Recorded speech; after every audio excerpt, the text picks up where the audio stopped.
Queremos recibir, está con nosotros ya el economista Andrés Albuja Batallas, analista económico y político, catedrático universitario. Y es que vivimos el sábado la posesión del presidente de la República, Daniel Noboa, y de María José Pinto. ¿Cuál es la lectura respecto del discurso del presidente Noboa en este cambio de mando? 7:07. Qué gusto recibirle a usted, economista Andrés Albuja. Buenos días. Bienvenido a Radio Morena.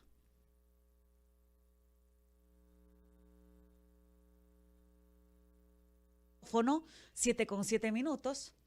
Licenciada, gracias por la gentil invitación y un cordial saludo a la ciudadanía también. Bueno, empezamos un nuevo periodo presidencial, 2025-2029, la continuidad de Daniel Noboa Sin, y enfocándome en la pregunta. El discurso lo encuentro vacío, con errores de forma, de fondo, con muletillas, a cada momento se requería de aplausos, esto es muy, muy evidente. Obviamente la Asamblea Nacional es mayoritaria para el presidente de la República. Sin embargo, va a ser sano que en el transcurso de este periodo presidencial existan voces críticas constructivas, porque lo que queremos es un país con soluciones, con menos lírica, menos palabras, más acciones concretas. Ya analizando a fondo el contenido del discurso, pues datos inexactos sobre el tema de seguridad, el tema de economía. Las perspectivas económicas y sociales no son las mejores. Hay varios ejes que hay que trabajar de manera puntual, con mucha estrategia, con cooperación internacional también. El Ecuador no puede solo en esta tarea. Y estos ejes son economía, energía, seguridad, riesgos a varios niveles, incluso de desastres naturales y relaciones internacionales. Voy a desagregar cada uno de estos. Economía. El último año, que ya es gestión de Daniel Noboa, el país decreció 2% en el Producto Interno Bruto, fruto de una crisis energética que todavía no se ha logrado saldar esa cuenta. Entonces, economía y energía van de la mano. Solo por poner ejemplos, la producción de kilovatio hora per cápita, la producción energética de Ecuador es menos de la tercera parte del promedio mundial. Estoy hablando de casi 1.500 kilovatios hora per cápita, mientras que a nivel mundial bordea los casi 5.000 kilovatios hora per cápita. ¿Sí? Países como Chile nos cuadruplican o más en nuestra producción energética y países como Estados Unidos es un factor de casi 20 veces esa producción energética. El motor de la economía es la energía. ¿Sí? El motor de la economía son las empresas y el motor de las empresas es la energía. Entonces, si no se logra saldar esa cuenta porque tenemos un déficit energético de casi 1.500 megavatios, ya lo sufrimos en el año 2024, y ahí voy a desagregar otros indicadores. Ya hablo de economía y hablo de energía. Hablo también del eje de riesgos.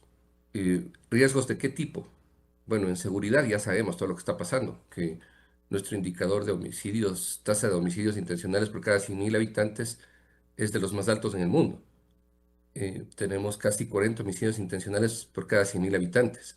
¿Cuál es la media en el mundo? 6 homicidios intencionales por cada 100.000 habitantes. Es decir, un indicador de casi 7 veces Ecuador de esta tasa, totalmente descontrolada. Países que ya han pasado por las fases del narcotráfico, del crimen organizado, como Colombia, México, Brasil, tienen menor tasa de homicidios intencionales por cada 100.000 habitantes, casi la mitad de Ecuador. Entonces, obviamente, estamos muy mal en el eje de seguridad. Y otro eje de riesgos es de desastres naturales. La erosión regresiva del río Coc nos deja en una posición muy debilitada. Solo por poner un ejemplo, ahí pasan tres infraestructuras muy importantes. Coca-Cola Sinclair, 1.500 megavatios desde esta obra de infraestructura de la hidroeléctrica. Tenemos el sistema de oleoducto transecuatoriano y el oleoducto de crudos pesados. Infraestructura energética y petrolera. ¿Qué pasa si esta erosión regresiva del río Coca sigue avanzando? ¿Qué es lo que está pasando? Y está a 4 o 3 kilómetros de la estación central. Esto nos puede dejar sin energía y sin exportaciones petroleras durante varios meses hasta que se arregle esta situación y puede ser hasta de manera permanente durante un buen tiempo, ¿no? Esto obviamente le expone a Ecuador a una situación muy preocupante. Entonces, ya he desarrollado los ejes de economía, energía, seguridad, riesgos y también relaciones internacionales. Recordemos que Ecuador tiene socios comerciales muy importantes. Estaba el presidente de Colombia, Gustavo Petro, hombre que demuestra inteligencia emocional incluso al asistir a un país que es muy importante para Colombia. Ecuador es uno de los principales socios comerciales de Colombia. Ecuador tiene una balanza comercial tremendamente deficitaria con Colombia. Entonces, Colombia, entre sus intereses está mantener las relaciones comerciales con Ecuador. Bueno, eh, nosotros, por otro lado, recordemos que rompimos relaciones con México. De México recibimos importante inversión extranjera, también em, flujos de capital importantes, por ejemplo, en tema de telefonía celular, renovación de concesiones. Eso también tiene que esclarecerse, las negociaciones como han sido, con Claro, por ejemplo. Entonces, esto de resquebrajar las relaciones con México de manera permanente nos pone a nosotros mismos, como ecuatorianos, la soga al cuello, ¿sí? Independientemente del tema político, la embajada, Jorge Glass, bueno, aquí hay que mantener una relación permanente con los países que son importantes por los flujos de inversión extranjera directa, por materia de concesiones, por materia de inversiones en sectores estratégicos como telecomunicaciones. Entonces, es importante el no resquebrajar relaciones, ¿no? Entonces, estos puntos deben ser desarrollados a futuro por el presidente de la República, sumado a otros escenarios de riesgos, por ejemplo, la guerra comercial de Estados Unidos con China lo que provoca es que baje el precio de petróleo. Donald Trump quiere un precio de petróleo bajo para poder producir más barato, ¿sí? Entonces, Ecuador depende en gran medida de las exportaciones petroleras. Si baja el precio de petróleo, es un riesgo de mercado, así se conoce financieramente, que impacta directamente en los flujos de Ecuador. Que esto de tener un petróleo por debajo del precio presupuestado, que en este momento está casi $20 abajo el crudo ecuatoriano del precio presupuestado de $62 para este año 2025, significará pérdidas por no menos de 2.500 millones de dólares por este año 2025. Sumado a la balanza comercial también, que otros países al ver esta guerra comercial lo que hacen es, esta guerra arancelaria lo que hacen es devaluar sus monedas, países como Colombia, Perú, Brasil, China también. Solo entre esos países tenemos casi una balanza comercial deficitaria en el año 2024, en el último ejercicio económico, de casi 3.000 millones de dólares, que se va a acentuar esa balanza comercial deficitaria. Imagínense. Sumado también a la inviabilidad de deuda pública. Ahí tenemos un saldo de deuda pública de casi 90.000 millones de dólares, tres cuartas partes de nuestra economía, que es 120.000 millones de dólares nuestro Producto Interno Bruto. Es decir, imagínense, 75 centavos de cada dólar de riqueza del país va destinado a saldo de deuda pública. Y el servicio de deuda pública, lo que pagamos anualmente, bordea casi el 10-11%. Los flujos hasta el año 2030 bordean casi los 50.000 millones de dólares lo que tenemos que pagar, imagínense. Eso es casi el 50% del Producto Interno Bruto de Ecuador, 40-50%. Hasta el año 2030. En una palabra, es inviable la deuda pública. ¿Qué están haciendo de manera desesperada? Ya está anunciando la ministra de Economía nuevas líneas de crédito, que tiene acercamientos con China. Bueno, recordemos el pasado, esas condiciones totalmente nefastas para el país, con líneas de crédito de China, el Exim Bank de China, el CDBC, bueno, entre otros bancos, ¿sí? Que le dejaron en una posición totalmente desventajosa al Ecuador. Fueron créditos contratados en condiciones lesivas para el Estado ecuatoriano. Preventa petrolera, congelando el precio del petróleo en $40, en $30, cuando el precio del petróleo estaba en $100 en el correísmo. Entonces, ya tuvimos esas experiencias y ahora hay ese riesgo de conseguir líneas de crédito de manera desesperada en condiciones lesivas para el Estado ecuatoriano. Entonces, voy aquí a hablar de un tema adicional. Es importante hablar de la inteligencia artificial, porque yo como analista económico, político, también me baso mucho en la estadística, la econometría. Y claro, quería saber cuál es el riesgo de la economía ecuatoriana en algunos factores. En tener una recesión económica, es decir, un decrecimiento económico para los próximos años. El tener una crisis de liquidez, que no tengamos suficientes recursos para afrontar la deuda pública.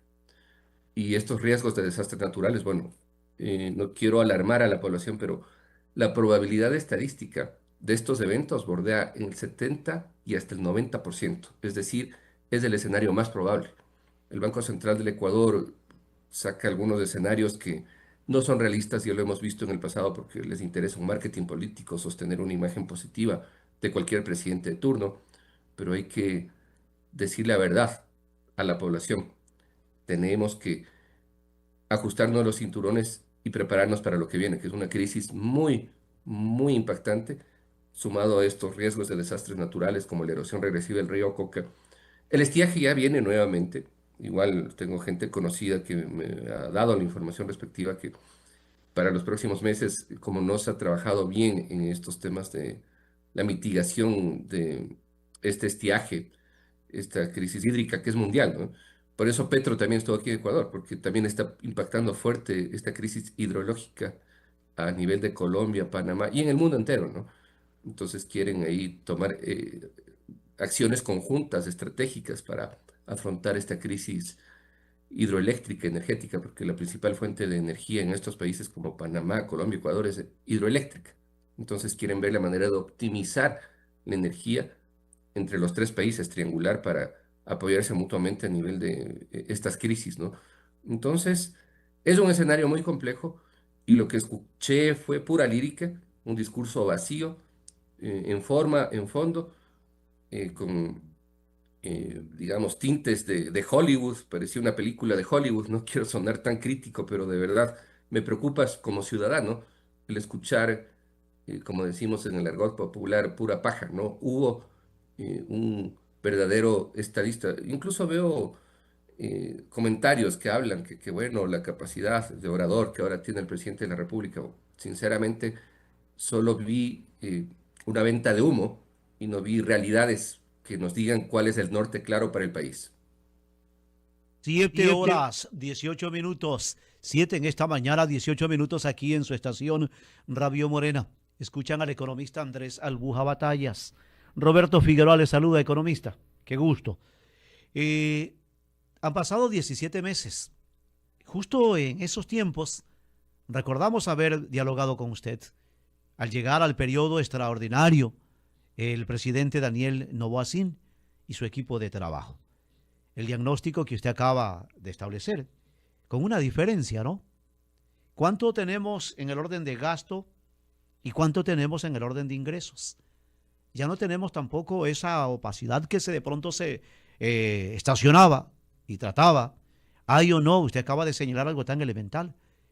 Al llegar a esos 17 para establecer la administración del país en ese periodo extraordinario, el presidente llegó con una asamblea en contra, con una situación de ingobernabilidad en el país, producto de lo desastroso de los gobiernos anteriores. 17, 19 minutos. Ahora tenemos ya ni siquiera pensar en que en la transición puede haber ralentización de las acciones ejecutivas. Economista Andrés Albuja, el país, la sociedad ecuatoriana necesita de acciones, más allá de los discursos, de las promesas, acciones prácticas. ¿Por dónde hay que empezar?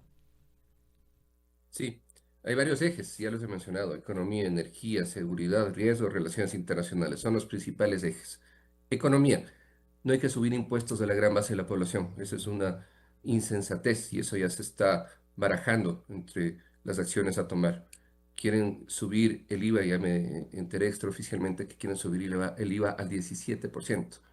Despacito quieren clavar 2% más de IVA a la población.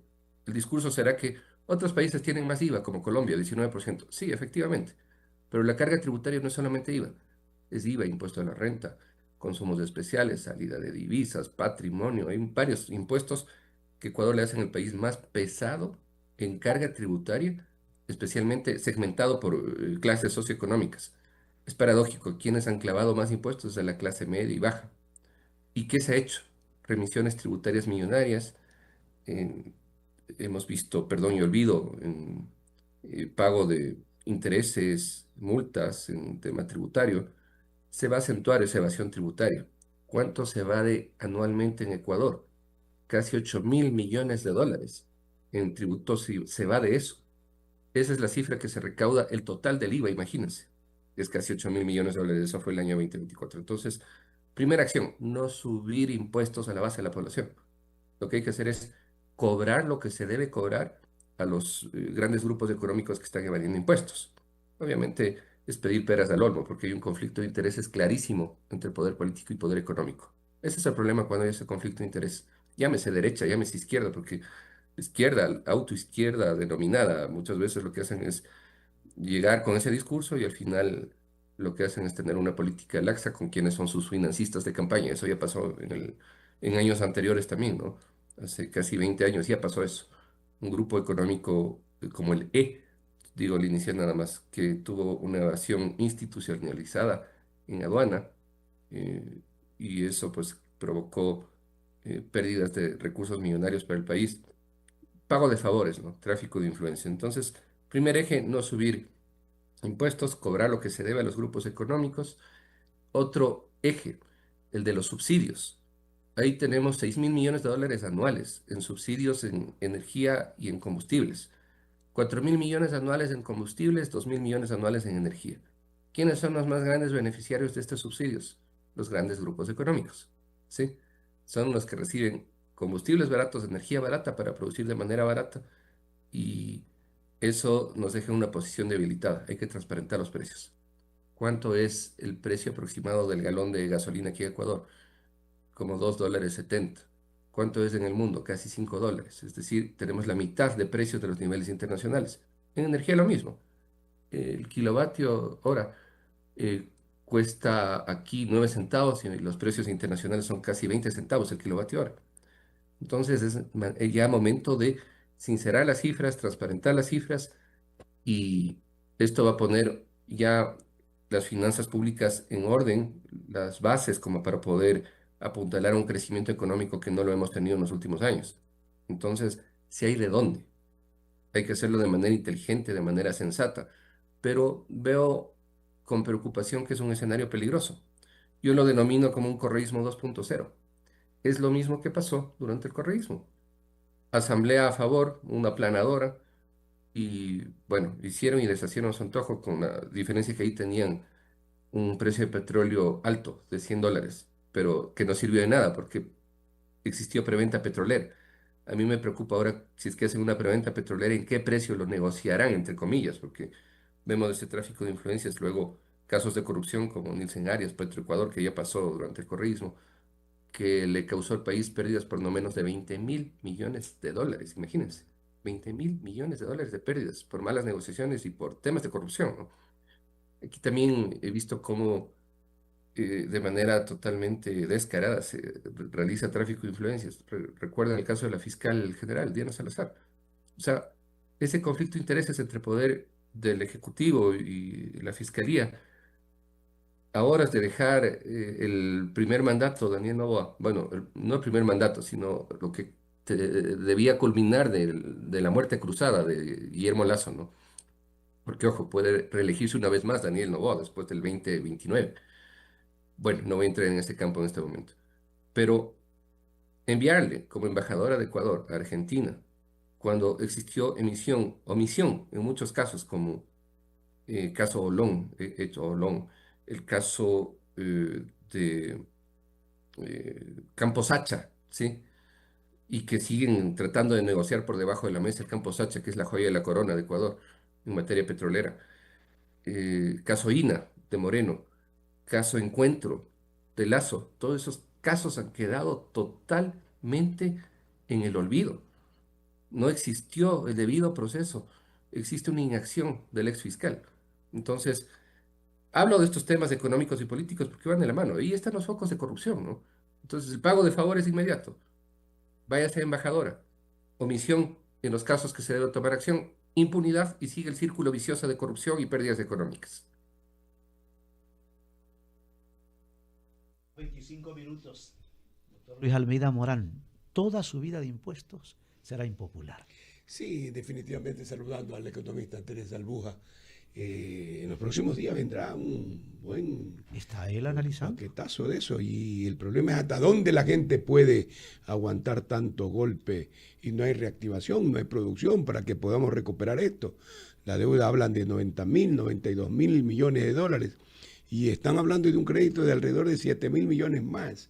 Eso significa que aunque hay un reajuste para pagar deuda externa allí, habrá que ver cuánto queda esa deuda en realidad, porque eso ya se torna impagable y en ese sentido yo creo que la economía se nos va al traste y lo que dice el economista don Andrés Albuja tiene sentido, ¿no?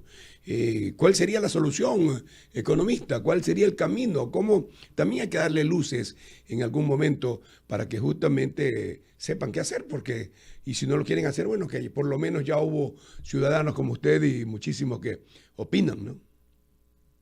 Doctor, qué gusto, gracias por Igualmente. la invitación. Y bueno, exactamente hay algunas acciones también a tomarse. Ante este riesgo del precio de petróleo que está bajando, que está en picada por la administración de Donald Trump en Estados Unidos y esto impacta a nivel internacional, él ya dijo que quiere un petróleo de máximo $50 el barril. Esto le pega directamente a Ecuador, ¿no? En su presupuesto, en sus ingresos. Hay seguros de precio de petróleo. Países como México lo han contratado y han mitigado pérdidas millonarias, ¿no? Ecuador debe hacer lo mismo. Esto yo ya le he dicho durante años. Ningún gobierno lo ha tomado en cuenta. Ni Correa, ni Moreno, ni Lasso, ni el gobierno actual de Daniel Noboa. Me sorprende que en el Ministerio de Economía y Finanzas no se tomen estas decisiones, porque hay que hacerlo de manera inteligente. Si es que lo hacían antes de esta crisis internacional, de la guerra arancelaria entre eh, China y Estados Unidos, podíamos haber contratado de manera más barata estos seguros, pero igual hay que hacerlo, y hay estos instrumentos. Esto podría ahorrar al país pérdidas proyectadas por no menos por los próximos años, no menos de unos 10.000 millones de dólares. ¿Cuánto costarían estos seguros petroleros? Aproximadamente una prima de unos 600 millones de dólares anuales, ¿sí? Pero hay que hacerlo. Precio de petróleo, se debe contratar seguros especializados en materia de finanzas internacionales. Lo mismo también con el riesgo de tipo de cambio, porque en balanza comercial nos dejan totalmente expuestos. Al devaluarse otras monedas frente al dólar, lo que causan es un encarecimiento de nuestras exportaciones. Ahí van a sufrir nuestros exportadores.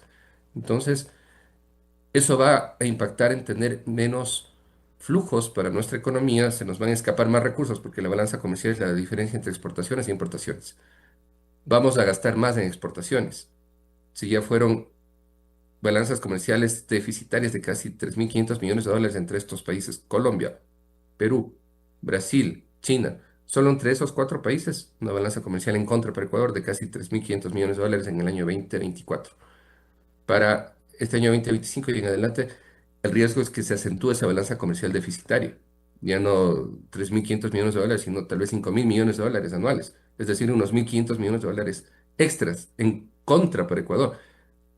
Seguro también de lo que es el tipo de cambio, ¿no? Esto hay que mitigar, triangular con los exportadores, ahí sí, a través de la banca pública, dar créditos flexibles para que puedan contratar estos instrumentos, estos seguros, para no exponernos de estos riesgos de tipo de cambio y al final el país también va a ser beneficiado, ¿no? Estos dos hechos son importantísimos. En materia de energía, igual, hay que transparentar los precios, los subsidios no pueden seguir como grifo abierto para los industriales, ya tienen que pagar lo que se requiere a nivel de precios internacionales. Eso sería 2.000 millones de dólares extras de flujos para Ecuador anuales. Imagínense. En combustible es lo mismo, sería 4.000 millones de dólares anuales extras. Entonces, ¿hay de dónde? Lo que obviamente encuentro aquí es ese conflicto de intereses, que no van a estar dispuestos a hacerlo. Y ese es el problema, que estos conflictos de intereses nacen de cheques en blanco que gira la población a una concentración de poderes. Ya lo vivimos y lo seguimos viviendo. O sea, para mí es un déjà vu lo que está pasando en este momento. Ya lo vimos, esta planadora en el año 2009, después de la Asamblea Constituyente, recuerden, ¿no? Entonces, ahí se concentran más riesgos de focos de corrupción.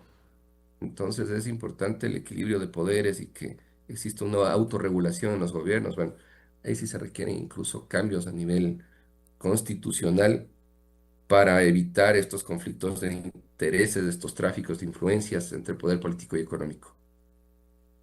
Queremos agradecerle esta comparecencia, economista Andrés Albuja Batallas, y esperemos que ese no sea el camino, solo pensar en impuestos, impuestos, impuestos, para una sociedad, como señalábamos, que está cargada, atiborrada de tantas y tantas cargas allí. No aguanta más. Pero para eso hay luces como la del economista Andrés Entendimiento. Albuja y muchísimos otros que nos dan camino para buscar otras alternativas. Un gran abrazo.